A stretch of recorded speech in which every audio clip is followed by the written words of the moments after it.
Boa noite a todos. Estou aqui com a missão de fazer a abertura do culto, né? Antes, quero dizer que é uma alegria muito grande estar na companhia de cada um de vocês, mesmo que seja de forma virtual, né?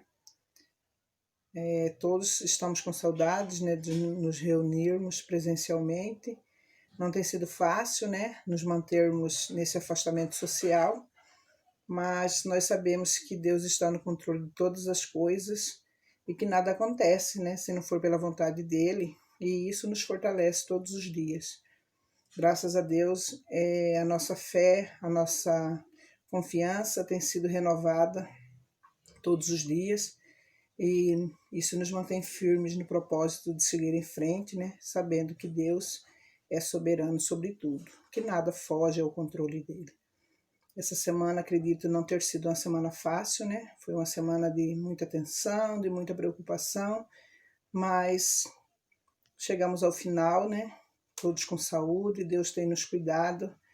Quero dizer a Tanilza que Deus sabe de todas as coisas e que Ele tem cuidado de cada um de vocês, que essa perda, né, da sua irmã, da Juraci, é muito triste, mas que Deus é quem está no controle, né? Então, que Ele possa cuidar de todos vocês, que Ele console, que Ele conforte toda a família.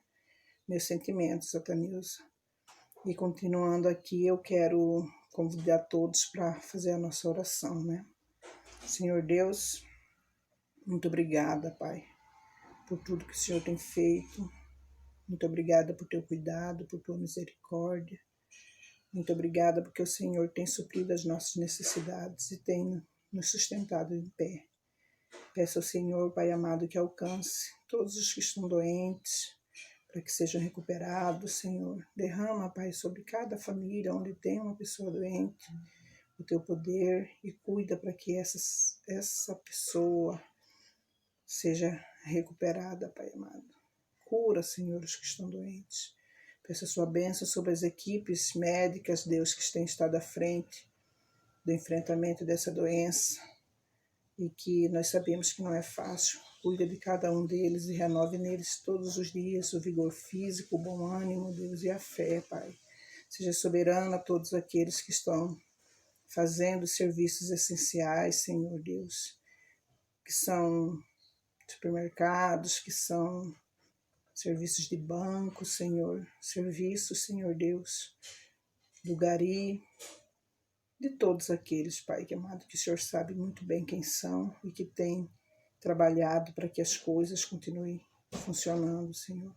Seja com cada um deles e os proteja, Pai amado. Obrigado por teu amor, por teu cuidado, obrigado por tua misericórdia. Peço a tua bênção, Senhor Deus, sobre a tua igreja, Deus, seja soberano sobre a vida de cada irmão, Senhor. Cuida, Deus, de cada um de nós. Tira de nós toda apreensão, tira de nós todo medo e que a fé, Senhor Deus, a confiança que vem de Ti nos fortaleça a cada dia e que através dela, Pai amado, através do poder que vem de Ti, nós possamos continuar firmes e que as nossas orações sejam pela cura desse mundo, Pai.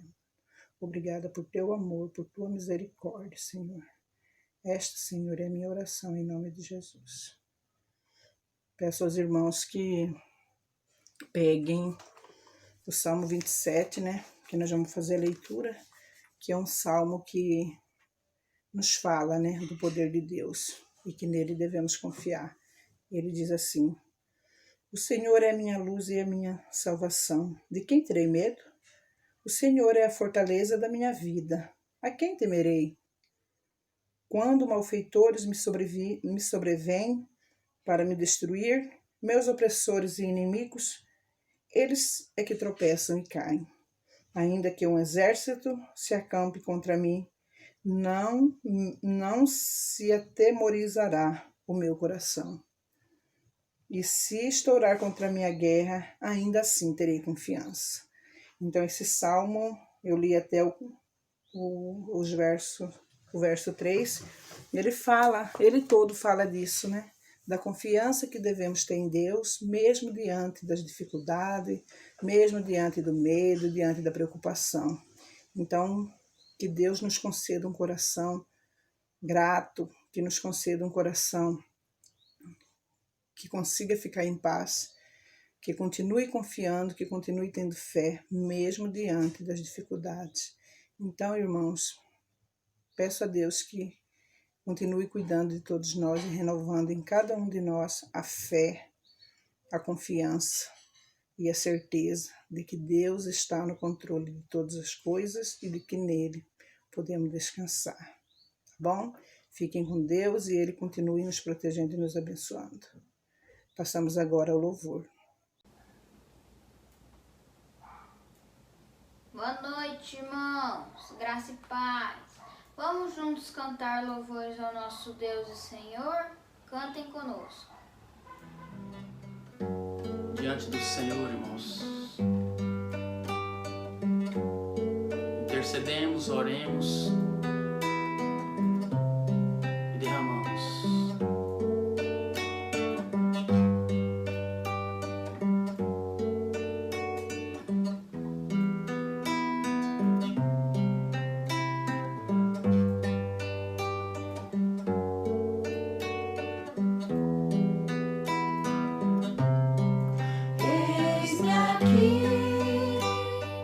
Outra vez, diante de ti abro meu coração, meu clamor, tu escutas e fazes cair as barreiras em mim.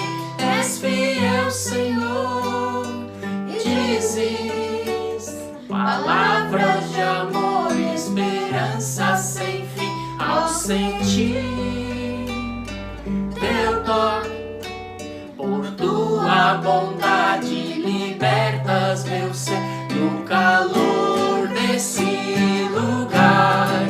Eu venho me derramar, dizer que te amo, me derramar, dizer que preciso, me derramar, dizer que sou grato, me derramar, dizer que és formoso.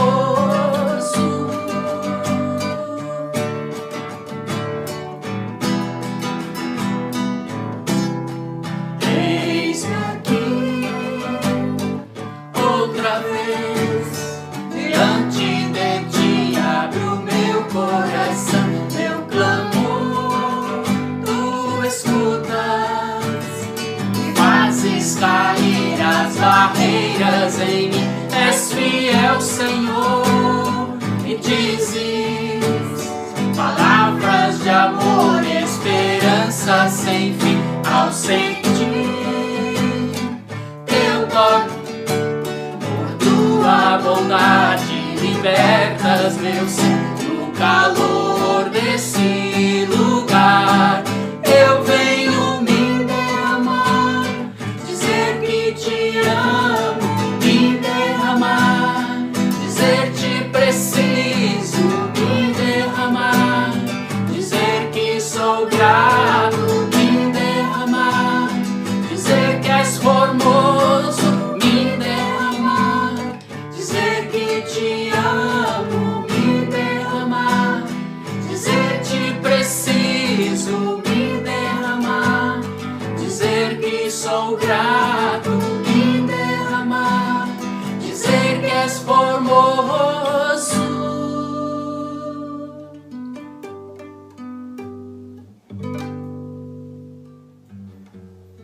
Adore ao Senhor. Obedeça-lhe.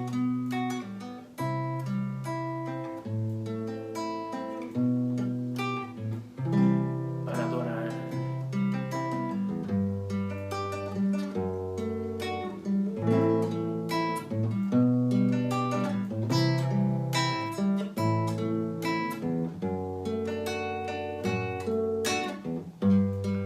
Se eu quiser adorar a Deus,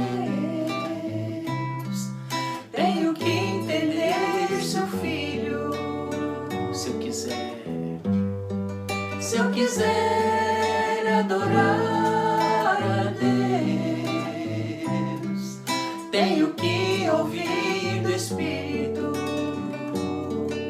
e obedecer.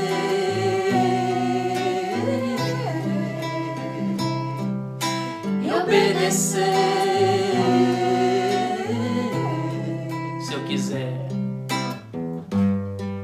Se eu quiser adorar a Deus, tenho que entender seu Filho.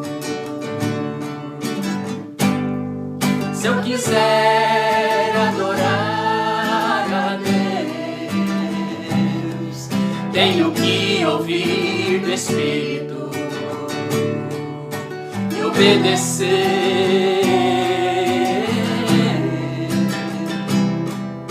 E obedecer.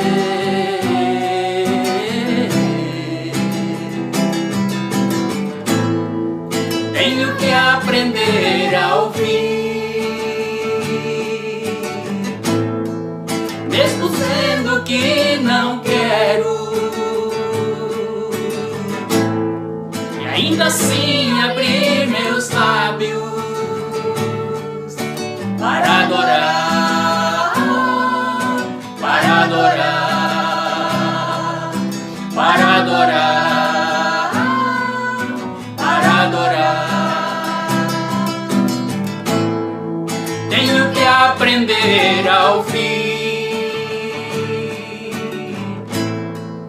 mesmo sendo que não quero, e ainda assim abrir meus lábios. Pra quê? Para adorar, para adorar, para adorar, para adorar, Para adorar, para adorar, para adorar, para adorar, para adorar. Se eu quiser adorar a Deus. Nosso Deus é grande, santo, justo, onipotente, poderoso. Ele está acima dos altos céus. Cantemos.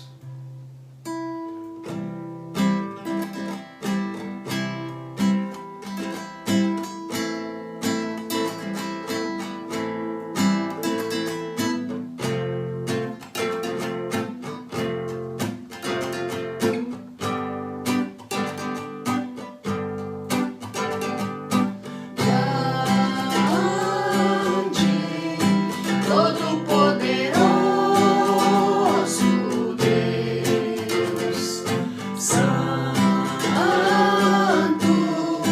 justo, onipotente Deus, estás acima dos altos céus, teu nome sobre todos está, te assentas sobre os querubins, teu trono eterno não passará. Levantamos nossas mãos a ti, nossos lábios te adoram, ó Deus, nos prostramos aos teus pés, Senhor, pois é santo.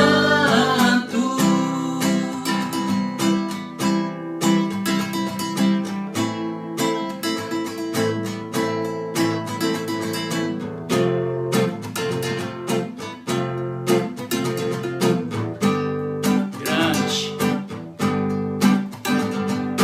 grande, todo-poderoso Deus, Santo, justo, onipotente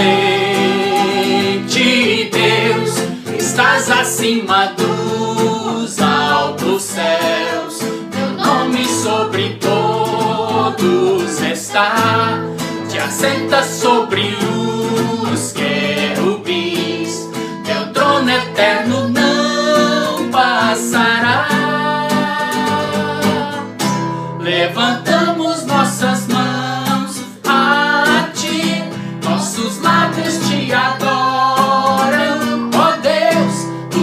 prostramos aos teus pés, Senhor,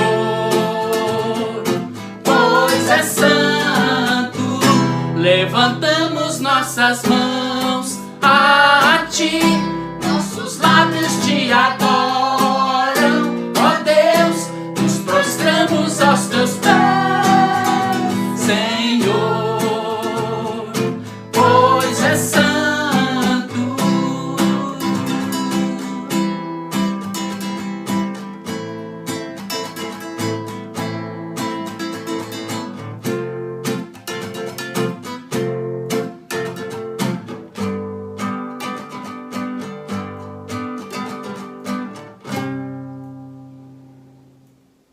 Amém, irmãos? Deus abençoe a todos. Amém.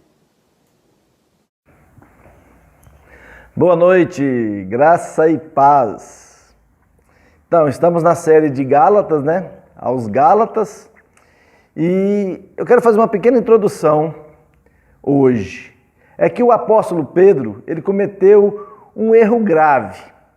Ele permitiu a superioridade religiosa e um preconceito racial tomasse conta do seu coração. Ele se afastou dos gentios e tomou uma séria repreensão do apóstolo Paulo. Por isso é que esses versos de Gálatas 2, do 10 ao 21, a gente vai falar muito sobre Pedro e sobre a atitude dele. Então é o que nós vamos discorrer nesse domingo. Gálatas 2, versos 10 a 21. Vamos dizer assim que o Pedro errou feio. Mas eu quero ler com vocês esses versículos primeiro, né? Então começa assim: recomendando-nos somente que nos lembrasse dos pobres, o que também me esforcei por fazer. Quando, porém, Cefas veio a Antioquia, resisti-lhe face a face, porque se tornara irrepreensível. Com efeito, antes de chegarem alguns da parte de Tiago, comia com os gentios. Quando, porém, chegaram, afastou-se. Por fim, veio a apartar-se, temendo os da circuncisão.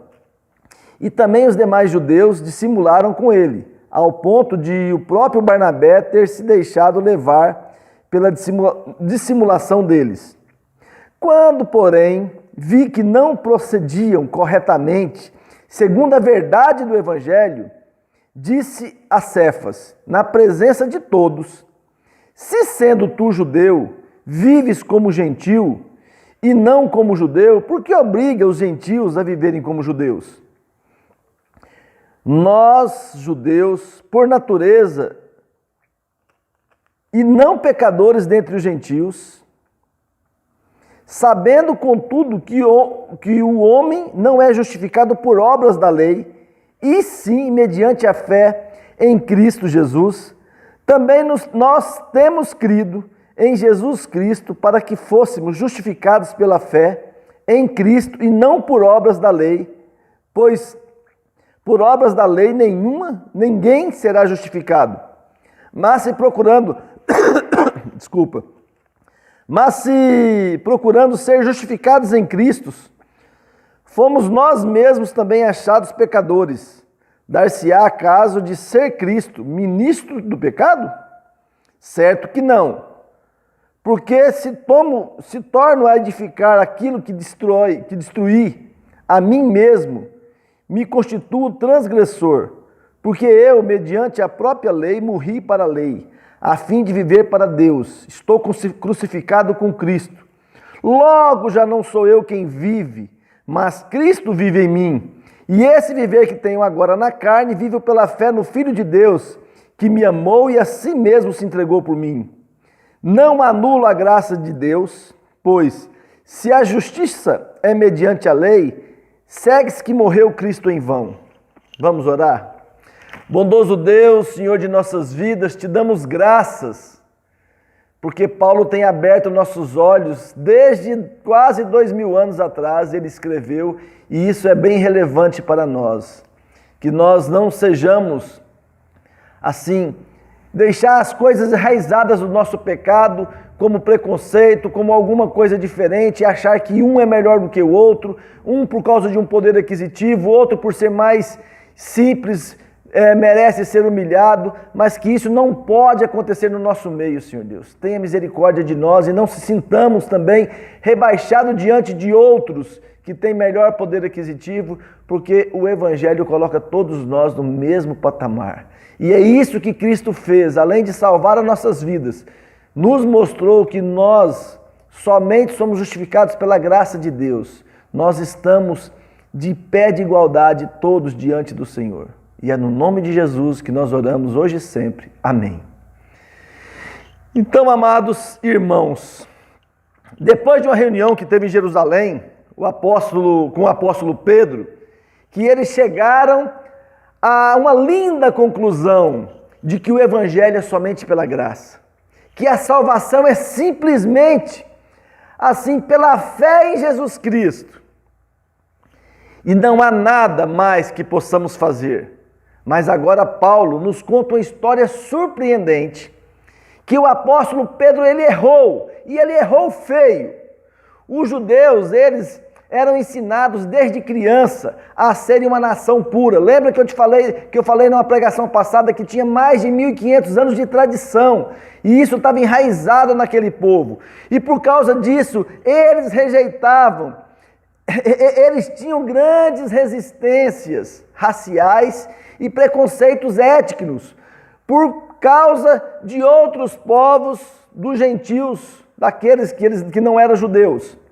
Então o próprio Deus transformou o caráter de Pedro nesse sentido, lá no livro de Atos, capítulo 10, dos versos 9 a 22, Deus traz um sonho ao apóstolo Pedro para que ele pudesse comer alimentos impuros.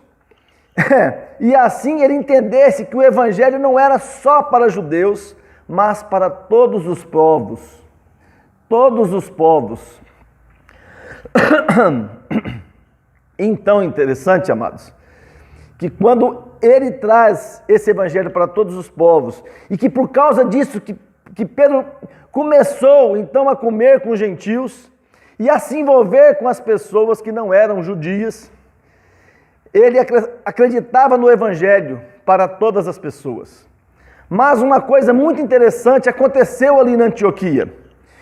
Uma coisa assim que surpreendeu Paulo. Paulo nos diz que Pedro estava comendo junto com os gentios, junto com outras pessoas, não judeus, mas por causa de outros judeus, por causa daqueles que pregavam que era necessário algo mais, Pedro teve um certo medo. Medo de ser rejeitado. Pedro teve uma certa necessidade de ser reconhecido e aprovado por outras pessoas. Parece muito com a gente hoje, né? E por causa disso, de uma maneira até meio educada, de uma maneira sutil, ele foi se afastando dos gentios. Ele foi deixando de comer com os gentios para poder agradar aquelas pessoas judaizantes. Isso chamou a atenção de Paulo. Ele repreende Pedro. Paulo entra em conflito com Pedro, dizendo que aquela atitude dele está errada, que nós precisamos nos lembrar do Evangelho. Esta história é surpreendente, amados, porque nós temos o apóstolo Pedro, o líder da igreja, sendo repreendido por outro apóstolo. Isso já nos ensina uma grande lição, que todos nós estamos passíveis de grandes erros. Eu sou passível de grandes erros. Nós somos passíveis de grandes erros. E que nós precisamos sempre nos lembrar do Evangelho. E que nós precisamos sempre ter uma postura de arrependimento. Nos lembrando do que Jesus Cristo fez na cruz. E essas lembranças têm que ser todos os dias em nossa vida. Paulo então confronta Pedro, dizendo que ele não estava vivendo o verdadeiro Evangelho, que ele estava cometendo o pecado de hipocrisia, porque apesar de acreditar que o Evangelho era para todas as pessoas, Pedro não estava vivendo o Evangelho para todas as pessoas. Ele permitiu que um certo racismo, uma certa superioridade religiosa tomasse conta de seu coração e na prática ele estava começando a não mais conviver com esse evangelho para todas as pessoas. Uma forma de legalismo, uma forma de dizer que o verdadeiro evangelho é do meu jeito, que o verdadeiro evangelho tem que ser aquele que faz algo mais. E esse legalismo religioso sempre traz consequências negativas. Traz orgulho para nós, traz insegurança no campo psicológico, porque eu me sinto superior às outras pessoas, ou eu sempre me sinto inseguro, porque eu não sou aceito por Deus.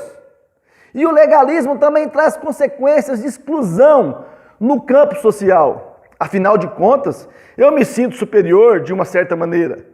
Então eu excluo as outras pessoas que não fazem parte do meu ciclo, que não pensam da mesma maneira que eu. Infelizmente, em nossos dias, nas nossas igrejas, existem muitos exemplos do mesmo erro que o apóstolo Pedro cometeu aqui no capítulo 2 do livro aos Gálatas. Então, na teoria, nós dizemos que o nosso evangelho é para todo mundo, mas na prática, nós causamos divisão. Na prática, vivemos uma certa separação.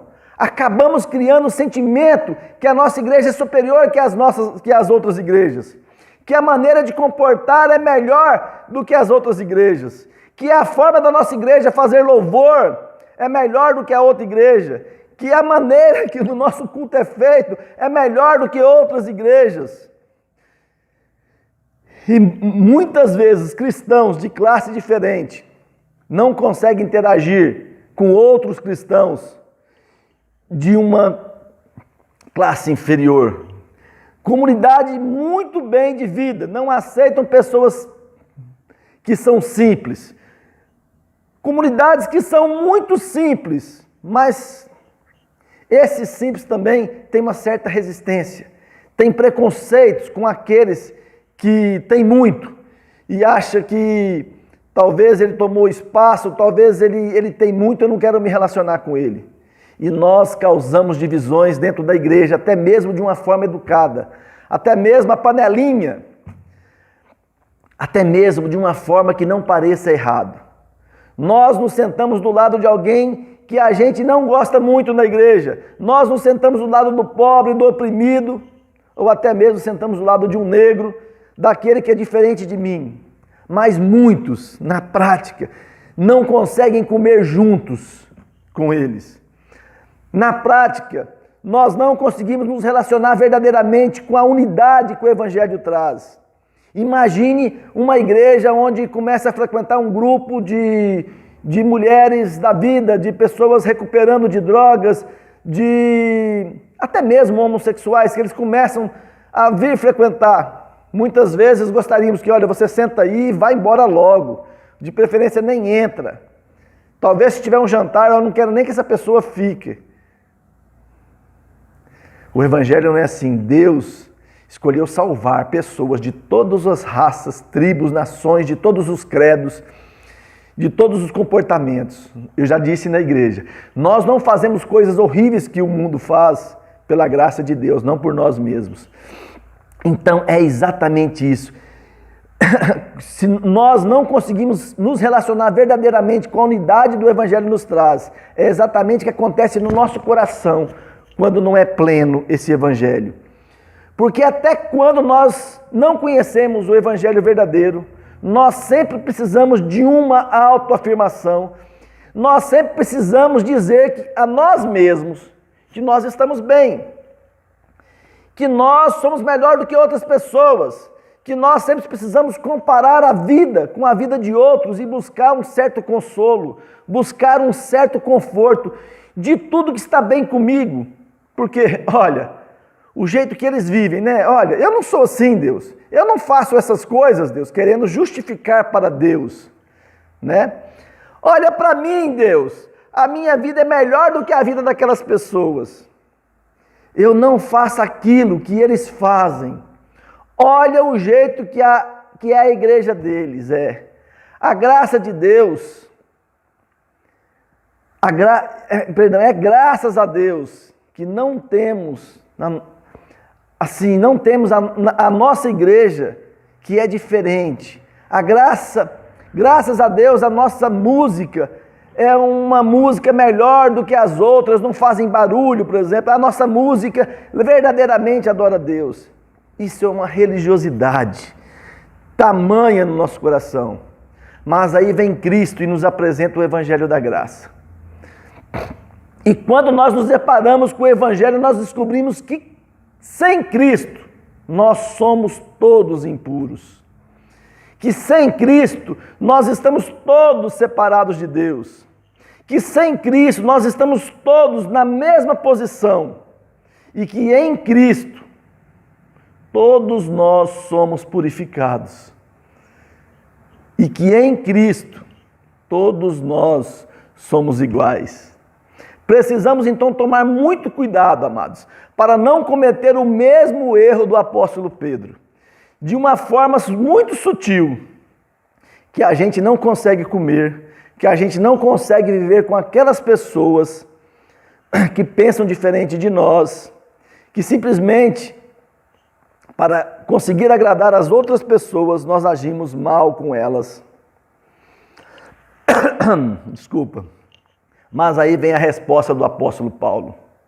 Paulo repreende Pedro, e a maneira como Paulo repreende Pedro, amados, é surpreendente, é maravilhosa. E nós precisamos aprender com o apóstolo Paulo a maneira correta de fazer oposição. Ao invés do apóstolo Paulo se apegar simplesmente no comportamento errado de Pedro, acusando do seu erro e dizendo: Pedro, você está em pecado. Pedro, isso não se faz, isso é errado. Paulo ele vai de uma maneira muito diferente. Paulo repreende Pedro usando o Evangelho. Através do Evangelho que nós temos a maneira correta de repreender e de fazer oposição às pessoas. Ao invés de Paulo chegar a Pedro acusando apenas do seu erro, Paulo apresenta o Evangelho. O Evangelho que sem Cristo, sem Jesus Cristo, nós todos somos impuros. Então, não faz sentido achar que eu sou mais puro do que outras pessoas. Que através do sacrifício de Jesus na cruz, nós nos tornamos puros. Todos nós nos tornamos aceitos diante de Deus. Então, Pedro, por causa do Evangelho de Jesus, você já foi completamente aceito. Reconhecido diante de Deus, você não precisa mais dessa postura para ganhar reconhecimento das outras pessoas. Nós já fomos reconhecidos plenamente por Jesus. Quando nós apresentamos o Evangelho, ele abre os nossos olhos para que a gente reconheça os nossos próprios erros. Essa é a maneira como nós devemos repreender as pessoas. No momento em que a sua vida de igreja, você for repreender alguém por causa de um pecado, por causa de um comportamento que está em desacordo com a Bíblia, não vá simplesmente falando das atitudes dela, dizendo que ela está em pecado, usando simplesmente o erro dela, mas vá com a palavra, vá com a Bíblia, vá com o Evangelho. Quando nós repreendemos alguém através do Evangelho, nós estamos falando para aquela pessoa: você já foi completamente aceita por Cristo Jesus. E porque você foi completamente aceita, a sua identidade já está definida. Agora pense bem, se diante de Jesus todos nós somos pecadores e impuros e recebemos perdão, será que nós também não devemos perdoar as pessoas? Se por causa de Jesus devemos cuidar dos pobres, Jesus nos adotou como filhos, será que não devemos aceitar todas as pessoas da nossa mesma comunidade, do nosso meio de convívio? Através do Evangelho, nós encontramos a maneira certa de repreender as pessoas. Foi exatamente isso que o apóstolo Paulo fez com Pedro. E nós temos muito que aprender com o apóstolo Paulo, nesse sentido. Agora o versículo 16, Paulo vai trazer pela primeira vez a nós o termo justificação pela fé. E isso é incrível, Paulo resume todo o evangelho nesse termo, justificados pela fé. O que Paulo está dizendo é que diante de Deus todos nós somos condenados, diante de Deus todos nós somos impuros, e que por causa do pecado nos afastamos dele. Romanos 3:23, porque todos os pecados destituídos estão da glória de Deus. Mas lá na cruz do Calvário, Jesus colocou sobre nós a sua justiça. Ele nos tornou justos. Nós fomos justificados somente pela fé em Jesus Cristo. Isso muda a maneira como eu vivo, isso muda a maneira como eu me comporto. E é aí que o apóstolo vai dizer que por causa da lei, ele morreu para a lei. Paulo vai dizer que foi a lei que mostrou para ele que ele não precisa mais da lei.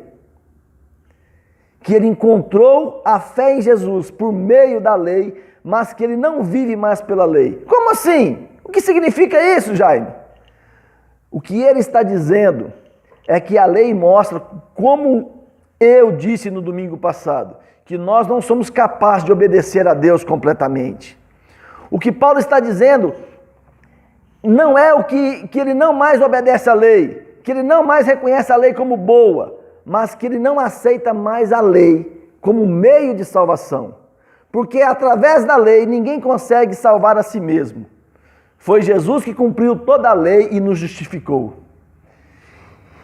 E que nesse contexto, que Paulo traz aquele texto tão famoso do verso 20, o que ele está dizendo é que Jesus cumpriu toda a lei no meu lugar, que Jesus já me tornou justo. Quando Deus olha para mim, Ele não vê mais os meus pecados, Ele não vê mais os meus erros, mas Ele vê o sangue de Jesus sobre mim. E aí Paulo diz, e isso deve nos trazer a verdadeira liberdade, porque a vida que agora vivo, não sou eu quem vive, mas Cristo vive em mim. Quando Deus olha para mim, o que Ele vê é o selo de Jesus dizendo, foi justificado lá na cruz do Calvário. Não por causa das coisas que eu, Jaime, fiz, nem vocês. Não por causa da lei. Não porque eu sou superior a outras pessoas, mas simplesmente porque Jesus fez tudo por mim e colocou essa justiça em mim. E agora não existe mais separação ou diferença entre judeus e gentios, romanos e brasileiros, africano, pobre, rico, homem, mulher, negros, brancos, amarelos, vermelhos. Todos nós fomos salvos, purificados através do sangue de Jesus. Então, amados, domingo que vem, continuaremos com o apóstolo Paulo dizendo que o Evangelho da Graça não é apenas um meio pelo qual somos salvos, mas o Evangelho da Graça é o meio pelo qual nós crescemos espiritualmente também. Que Deus abençoe vocês e até domingo que vem. Tenha uma excelente semana, em nome de Jesus.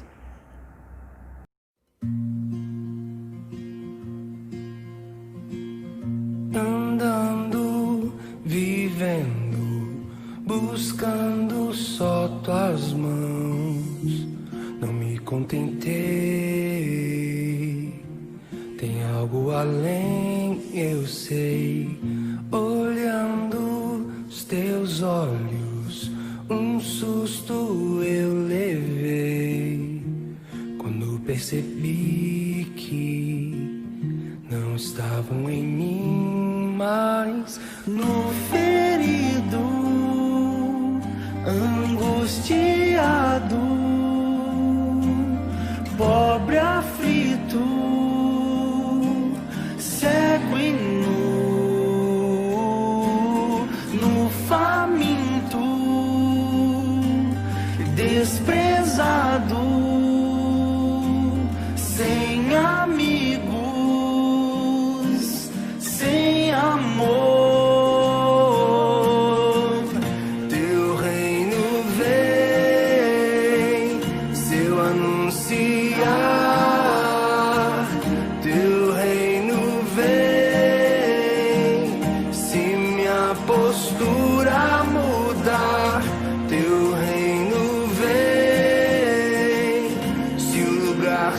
secreto eu frequentar teu reino, vem. Se eu entender que teu reino vem, se eu anunciar teu reino vem, se minha postura mudar, teu reino vem. Se o lugar secreto eu frequentar, teu reino vem. Se eu entender que o menos é mais, o líder é servo, o pobre é rico, o louco é sábio, o último primeiro é. O fraco é forte, o grande é pequeno. Quem perde é que ganha, quem chora é quem ri, quem morre vive para ti. O menos é mais, o líder é servo, o pobre é rico, o louco é sábio, o último primeiro é. O fraco é forte,